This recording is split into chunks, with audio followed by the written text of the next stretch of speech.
Carta de Paulo aos Colossenses, capítulo 1.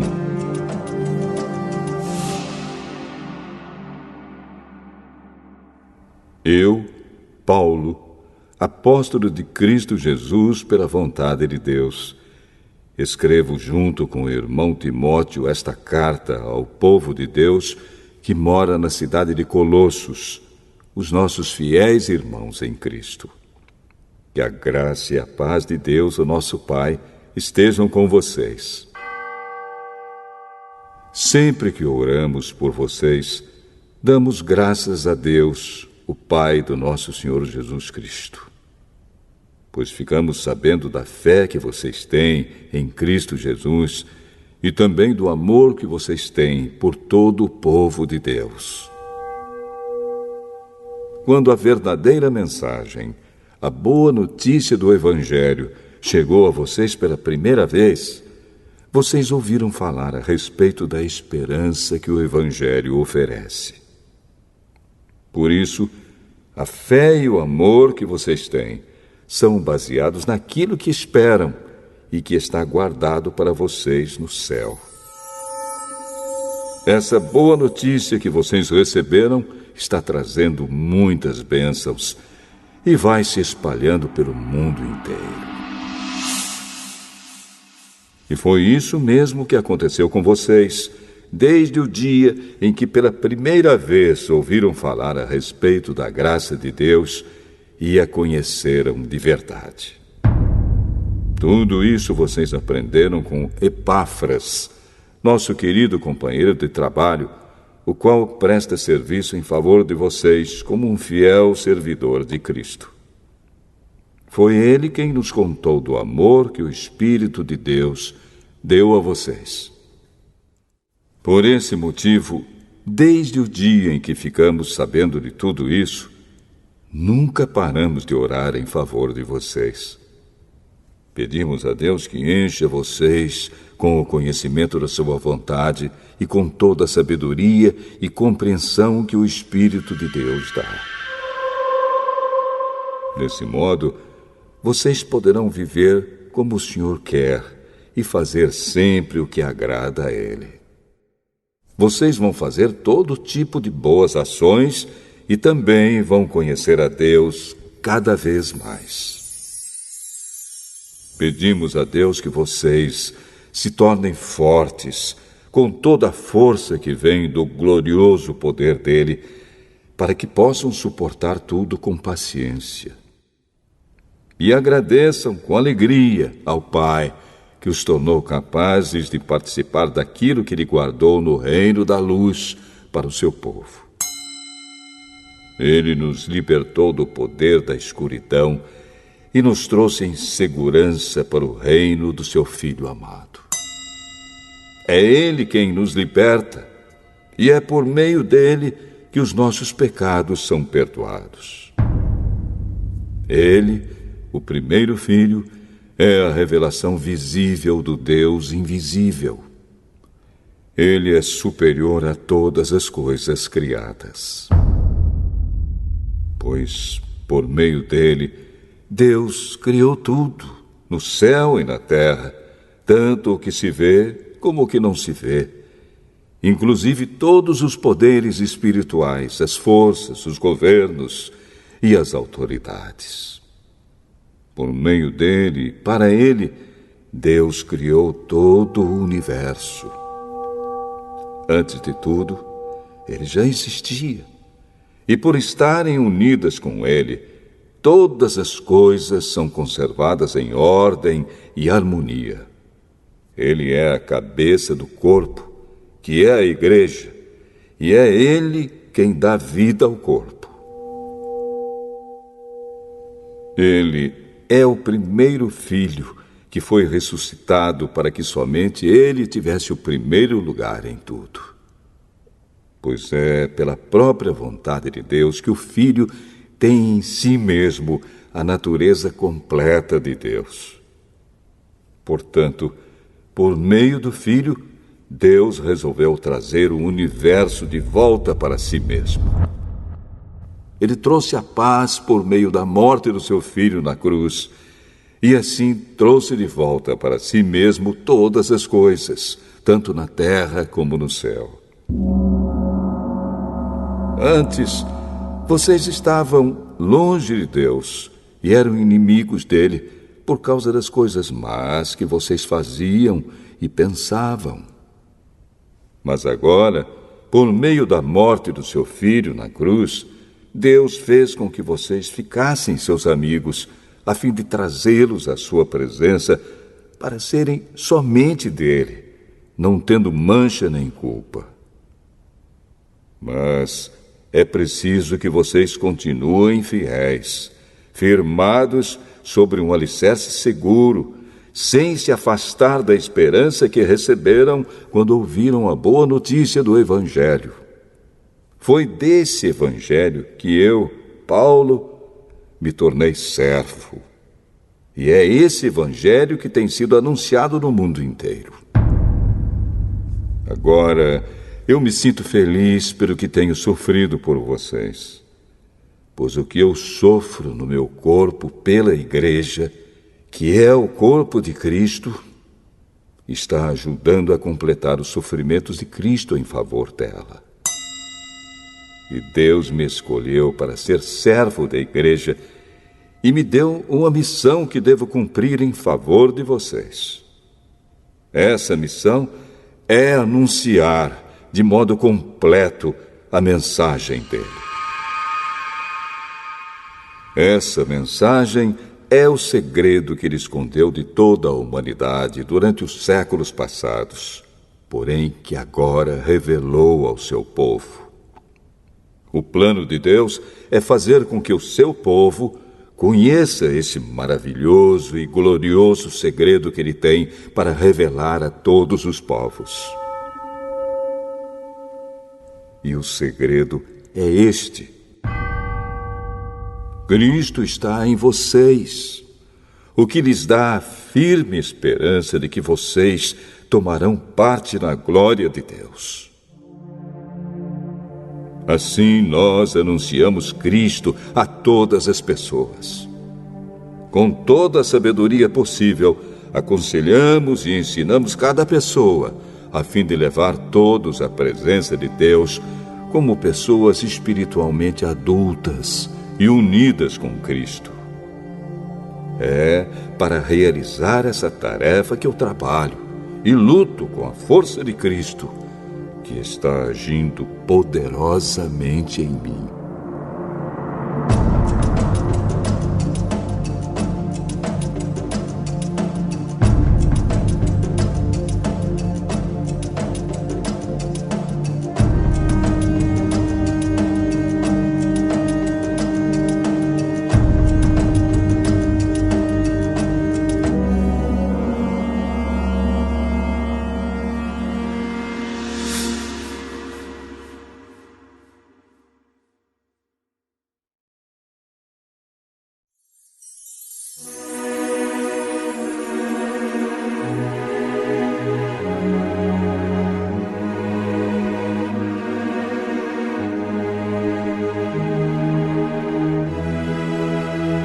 Colossenses, capítulo 2.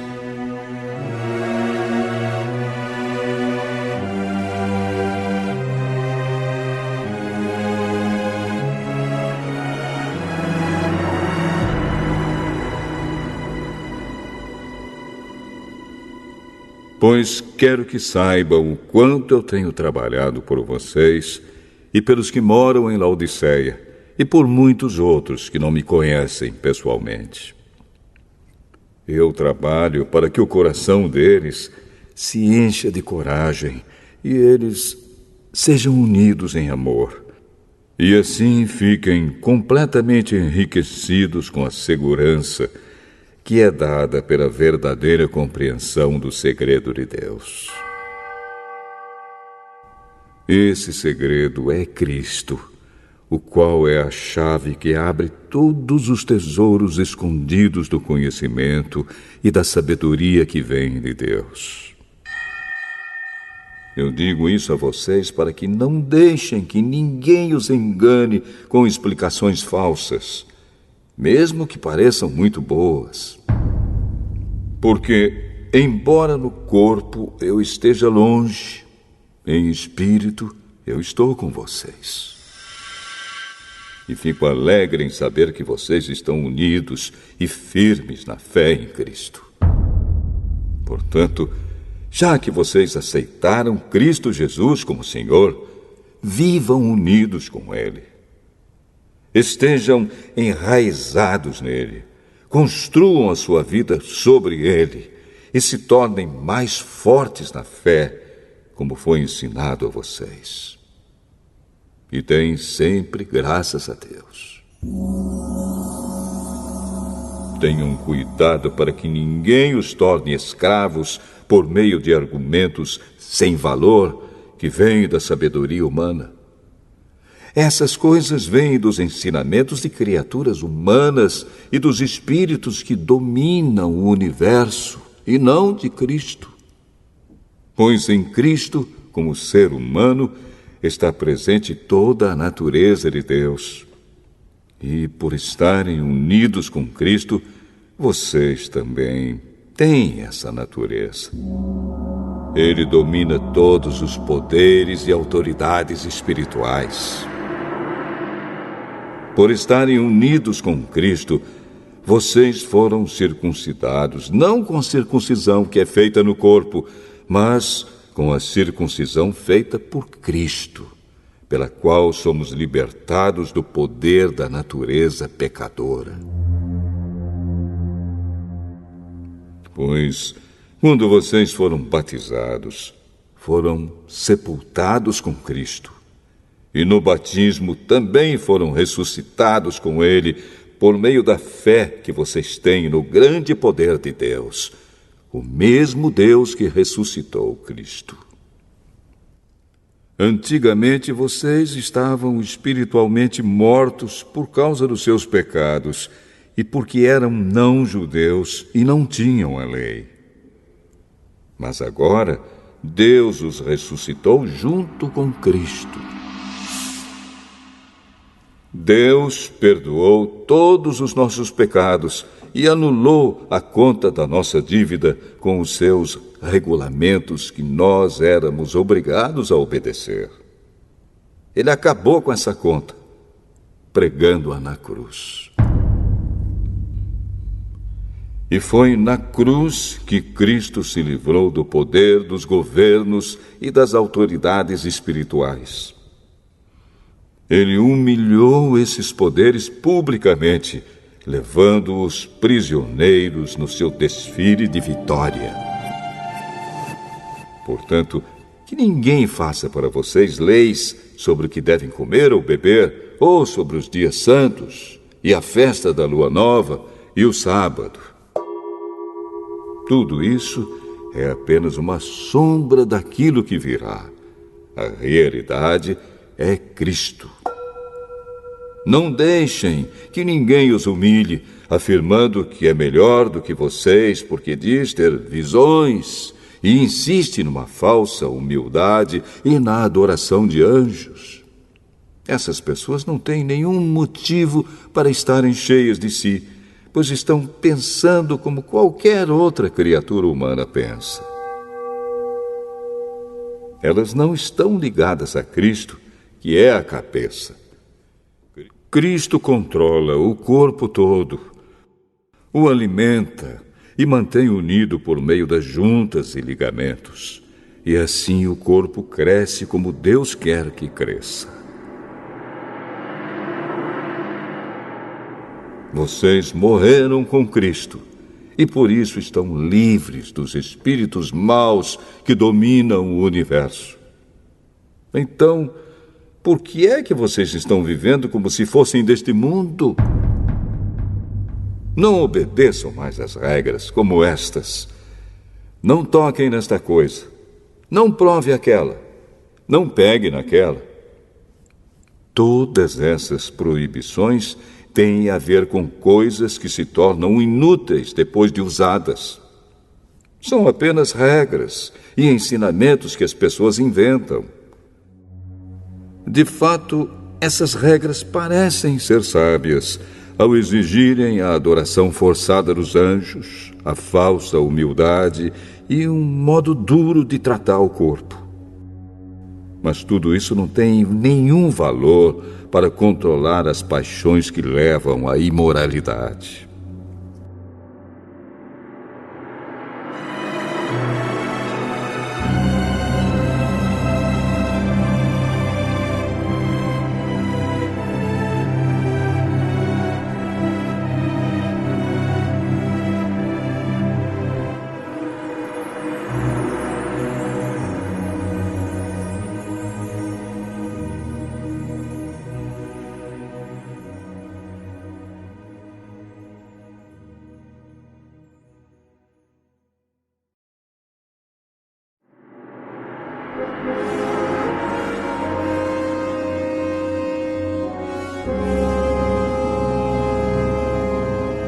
Colossenses, capítulo 3.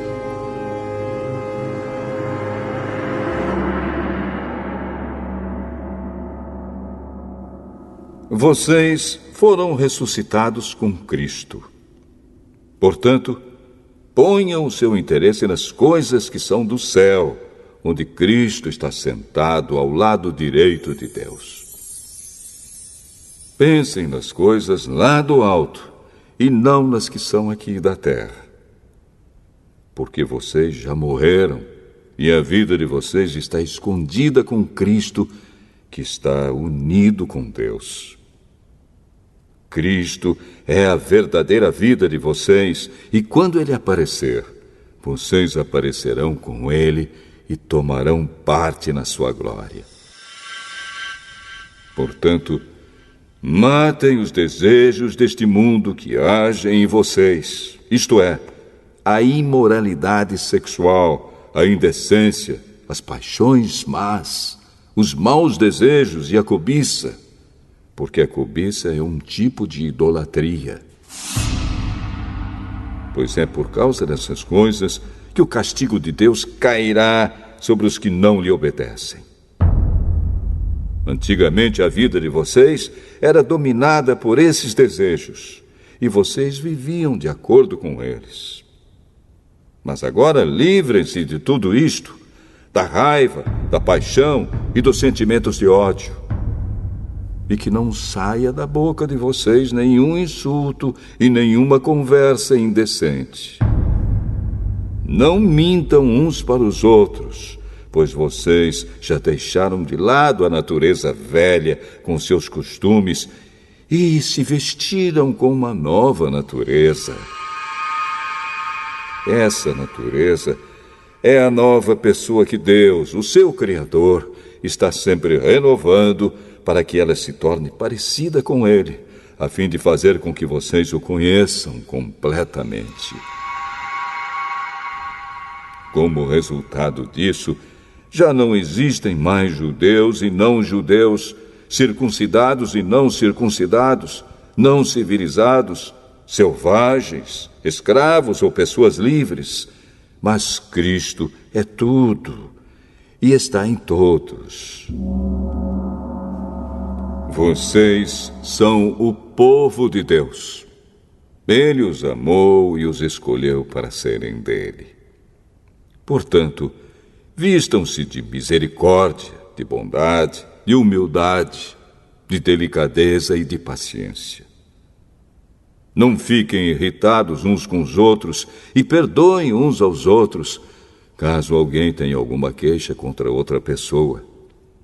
Assim como o Senhor perdoou vocês, perdoem uns aos outros. E, acima de tudo, tenham amor, pois o amor une perfeitamente todas as coisas.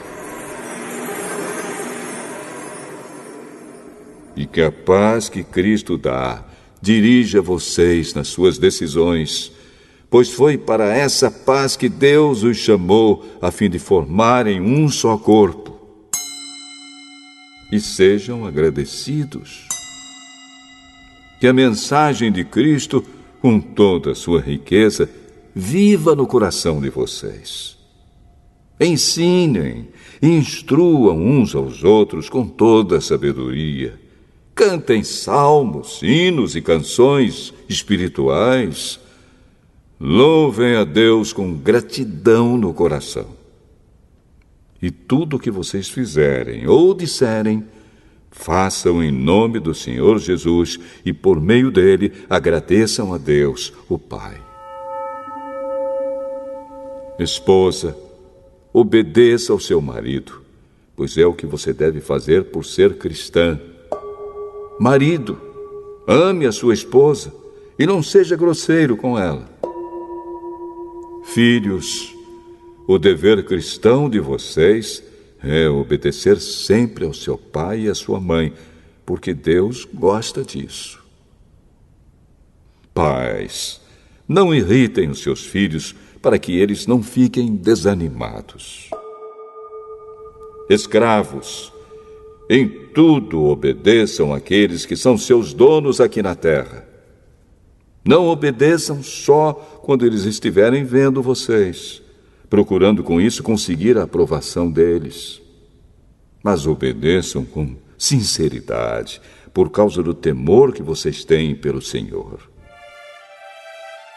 O que vocês fizerem, façam de todo o coração, como se estivessem servindo o Senhor e não as pessoas. Lembrem que o Senhor lhes dará como recompensa aquilo que Ele tem guardado para o seu povo, pois o verdadeiro Senhor que vocês servem é Cristo. E quem faz o mal, seja quem for, pagará pelo mal que faz. Pois quando Deus julga, Ele não faz diferença entre pessoas.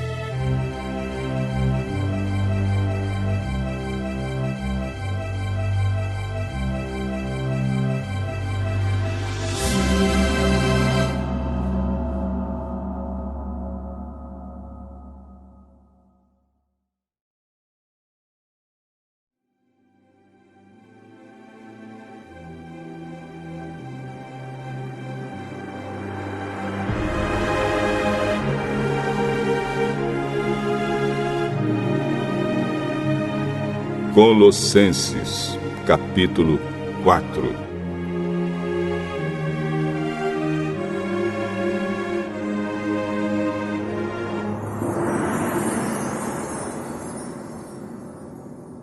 Donos de escravos, sejam justos e honestos na maneira de tratar os seus escravos. Lembrem que vocês também têm um Senhor no céu. Continuem firmes na oração, sempre alertas ao orarem e dando graças a Deus. Orem também por nós, a fim de que Deus nos dê uma boa oportunidade para anunciar a sua mensagem, que trata do segredo de Cristo. Pois é por causa dessa mensagem que eu estou na cadeia. Portanto, orem para que eu faça com que o segredo de Cristo seja bem conhecido, como é o meu dever. Sejam sábios na sua maneira de agir com os que não creem e aproveitem bem o tempo que passarem com eles. Que as suas conversas sejam sempre agradáveis e de bom gosto, e que vocês saibam também como responder a cada pessoa. Tíquico, nosso querido irmão, trabalhador fiel e companheiro no serviço do Senhor, levará a vocês todas as notícias minhas. Eu o estou enviando para contar como todos nós vamos indo e assim animar vocês. Com ele vai Onésimo, o querido e fiel irmão que é da igreja de vocês. Eles vão lhes contar tudo o que está acontecendo aqui. Aristarco, que está na cadeia comigo, lhes manda saudações. E também Marcos, o primo de Barnabé. Vocês já têm orientação a respeito de Marcos para recebê-lo bem se ele passar por aí. Josué, chamado o Justo, também manda saudações. Esses 3 são os únicos judeus convertidos que trabalham comigo para o reino de Deus e eles têm me ajudado muito. Epáfras, outro que é da igreja de vocês e é servo de Cristo Jesus, também manda saudações. Ele sempre ora com fervor por vocês. Ele pede a Deus que faça com que vocês sejam sempre firmes, espiritualmente maduros e prontos para cumprir tudo o que Deus quer. Eu posso afirmar que ele tem trabalhado muito em favor de vocês e pela gente de Laodiceia e de Hierápolis. Lucas, o nosso querido médico, e o irmão Demas mandam saudações. Mandamos saudações aos irmãos que moram em Laodiceia. Saudações também para Ninfa e para a igreja que se reúne na casa dela. Peço que, depois de lerem esta carta, vocês a mandem para Laodiceia, a fim de que os irmãos de lá também a leiam. E vocês leiam a carta que vai chegar de Laodiceia. E digam isto a Arquipo. Procure cumprir bem a tarefa que você recebeu no serviço do Senhor. Com a minha própria mão escrevo isto. Saudações de Paulo. Não esqueçam que estou na cadeia. Que a graça de Deus esteja com vocês.